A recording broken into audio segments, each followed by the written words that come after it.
back again. I'm on my way to work, and I just wanted to take a moment to give you guys an update on how my journey applying to medical schools is going.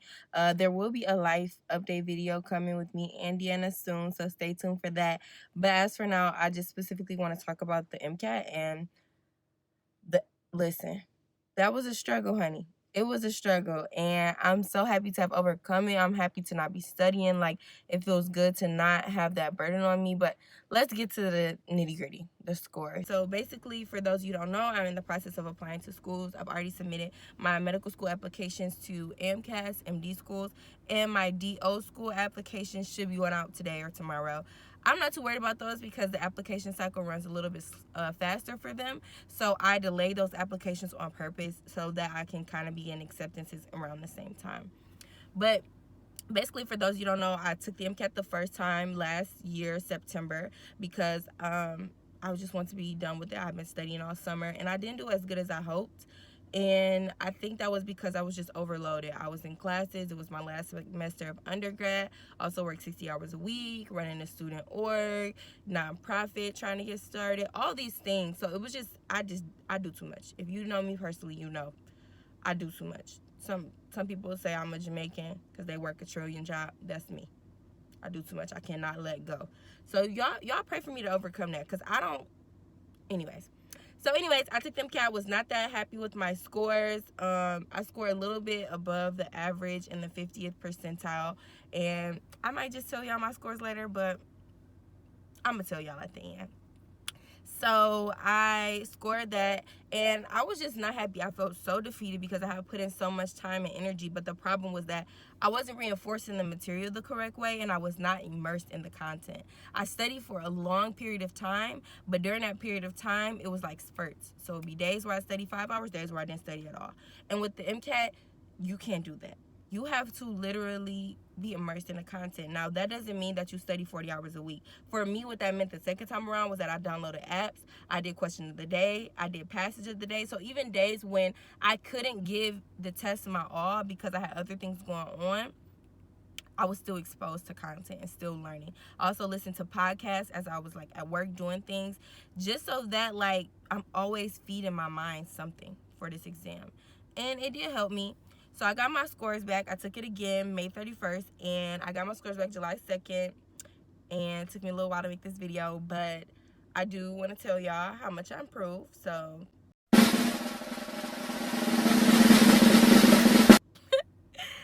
I improved 2 points. Yes, 2 points. So I was mad. At first I was like, oh sis, you should have did better. I was mad at myself because it's like you did all of this study and gave up so much. Like I was going out of town and I wake up and study for 5 hours before everybody got up or whatever the case may be. And I really gave it my all. I was at work studying, had my books out and everything this time. And I was mad, like 2 points. Are you serious? Because I did a lot better on the practice. And this is the same thing that happened to me the first time. Like the first time I got real sick.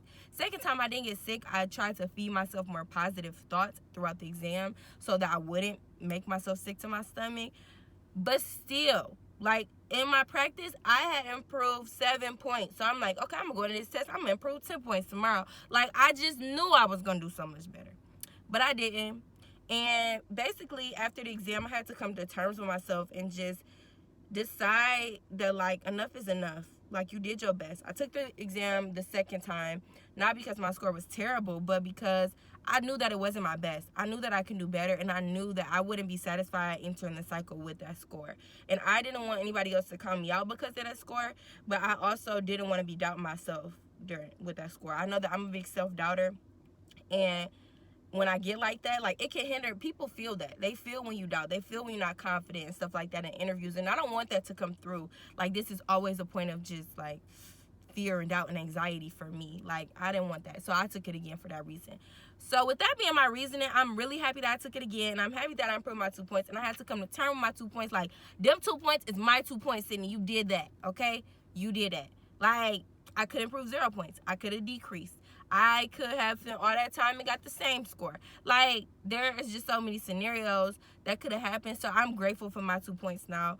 And I'm just happy that this is over. I feel like a weight has been lifted, like a burden has been released. Like, my spirit is just so free, and I'm happier because of it.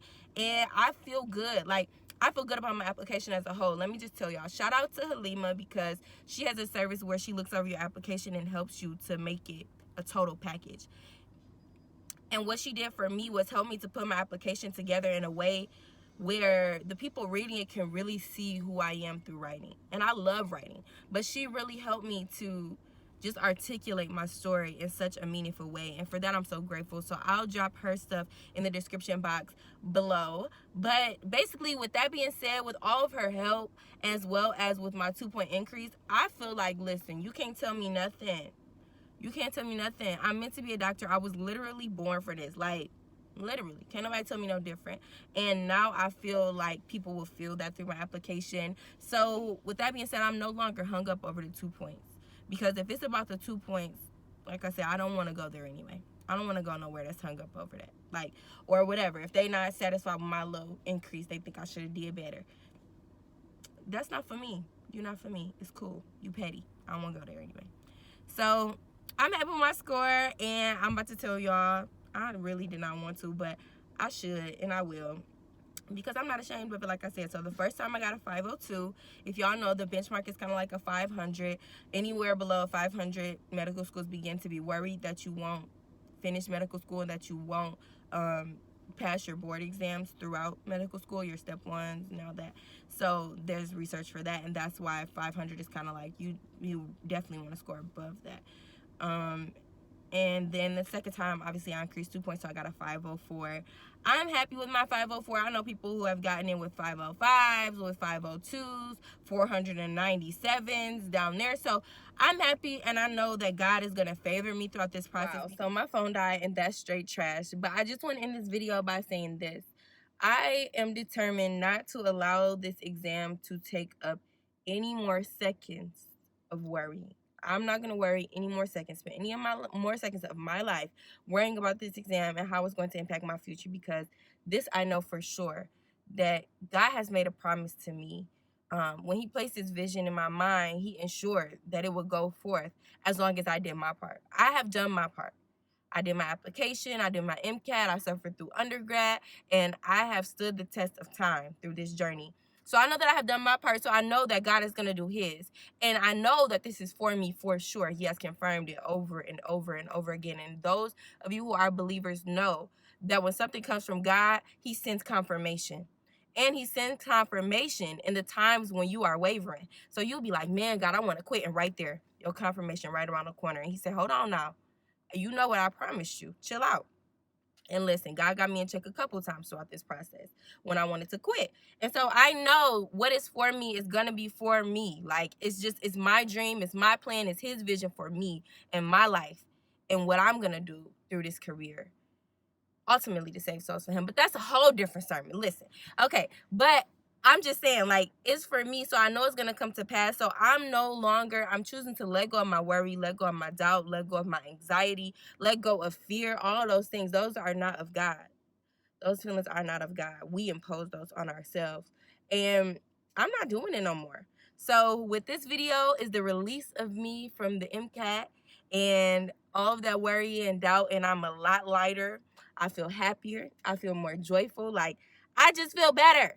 So I encourage y'all to keep going, keep fighting, keep pushing to the end. It will get better. Like, it will get better. And once it's over, it's over. And at that point, it's like, what can I do? If a school does not see the greatness in me, guess what? I don't want to go there anyway. Okay? I don't want to go there anyway. I want to go somewhere that they value who I am as a person despite my obstacles. They value my growth. They value my passion. They value the things that bring me joy. That's where I want to go. So I truly believe that throughout this process that it's not only about medical schools choosing me, or it's not only about me choosing medical schools, it's about them choosing me. And I want to find my match in a school that values the things that I value. And I don't want to go somewhere who where they exclude people based on scores, because I know that people are a lot more than numbers. They're a lot more than symptoms. They're a lot more than the things you see on paper. And any school that doesn't see that in me or any other applicant, I'm just not even interested. For God hath not given us the spirit of fear, but of power and of love and of a sound mind.